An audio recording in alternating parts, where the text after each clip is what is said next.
Review attack! Mickey, review attack now! This game sucks. This game's awesome. Okay, you win. Let's do this review. Let's get started reviewing Pokemon. Ow!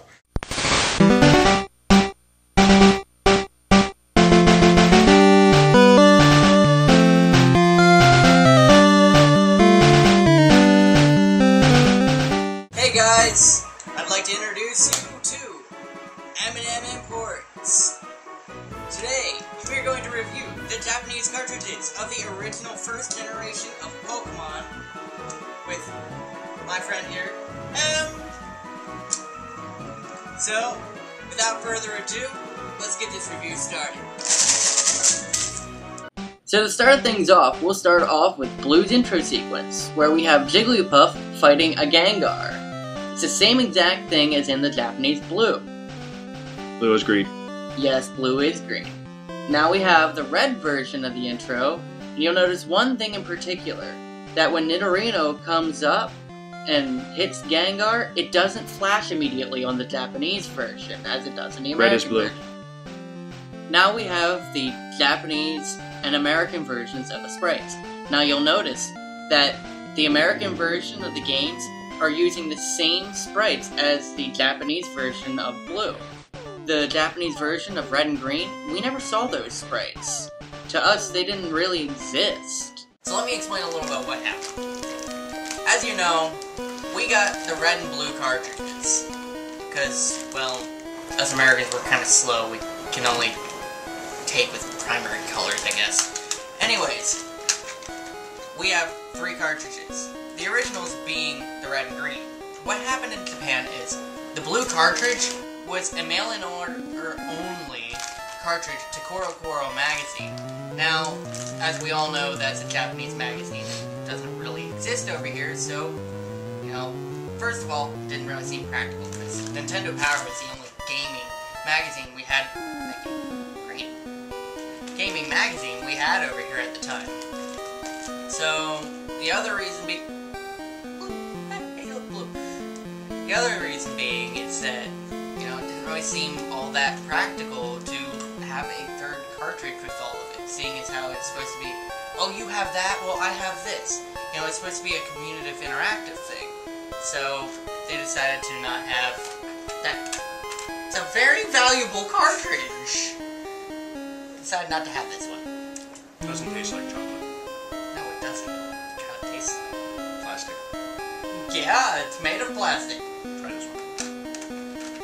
See, this is why us Americans are kind of stupid. Probably one of the not so obvious differences between the red and green versions and the American versions is that the Unknown Dungeon, or Cerulean Cave, has a completely different layout than what we got over here. Plants are green.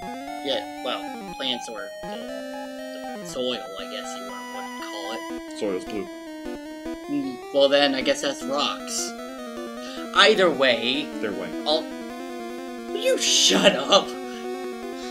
Either way, what we got over here was a completely revamped, redone, Unknown Dungeon, Cerulean Cave, whatever you want to call it. Most notably, though, is that the Japanese version of Blue also used this revamped Unknown Dungeon map. Which is another good reason, as when we actually got the remakes, we didn't Pokeballs. know... Yes, there are random Pokeballs. We didn't know where we were going. It didn't look familiar to us. That's because when the remake happened, we actually got the original Unknown Dungeon as a map. Hello there, do you want to trade your No. Raichu for an Electrode? Sure, why not? Right? We're gonna chipmunk it, because it's so freaking long, convoluted, Old school! old school. Old school Pokemon trade. It looks like a Metroid. It kinda does. Ash traded Raichu for an Electrode. Yay! Thanks. The Raichu you traded me went and evolved? Wait a minute.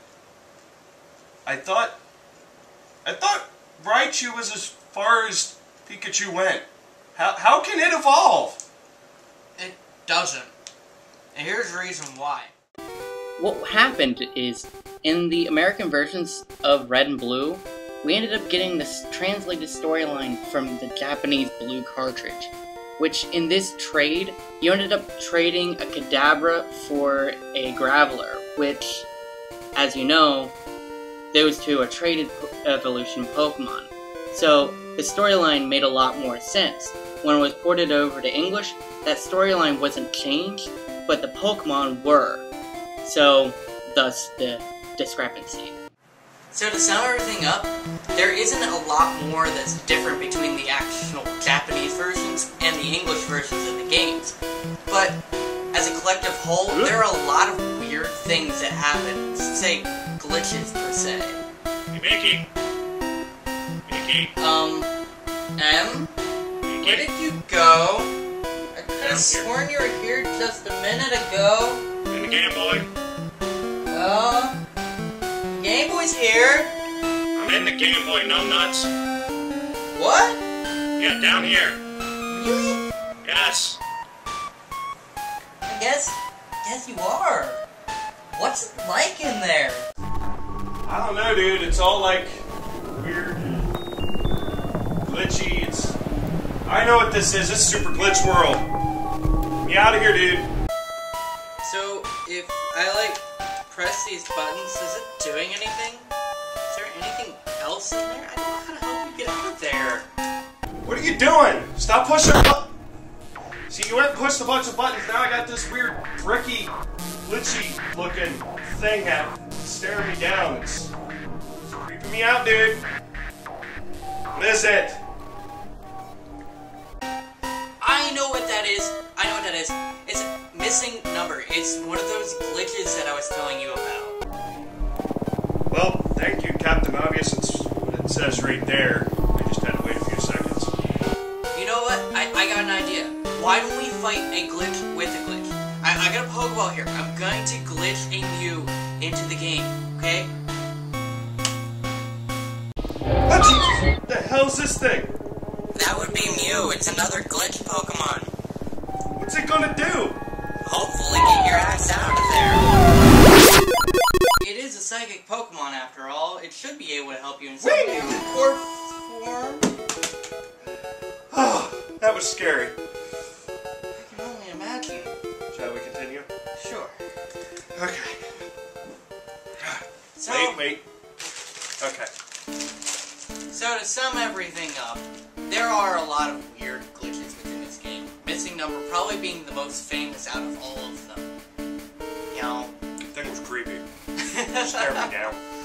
Well, the most notable thing with missing number is it can multiply the amount of items you have in your 6th slot in your item bag, which was obviously used for Master Balls, power-ups, rare candies. So, it was quite a famous glitch. Mew being another one of those, have to go through a slew of glitching of the game, and you would end up going in or out of Lavender Town, and you would encounter a level 7 Mew. So to sum things up, when we got the Fire Red and Leaf Green versions, which were remakes of the original versions of the game, they weren't actually remakes of the original Red and Blue. So what we ended up actually getting was remakes of the original Red and Green in Japan. This fixed all the indiscrepancies that we got with, the Red and Blue versions, and obviously the stupid little glitches that we also got as well. So, to wrap things up, they're great games, they're great plays. If you don't want to play, Where are the M&M's going? because you ate them all. We did an entire review and you ate all the M&Ms. That's a big bag. Great. I'm gonna get fat. You're already fat. Anyways, if you don't want to play the games with the original graphics, go grab the Game Boy Advance versions of Fire Red and Leaf Green. They definitely are well worth the play. Anything to add? You've been acting stupid this entire review and you don't have anything to add? No? Stupid American. Miss my M&M's. Mr. M&M's.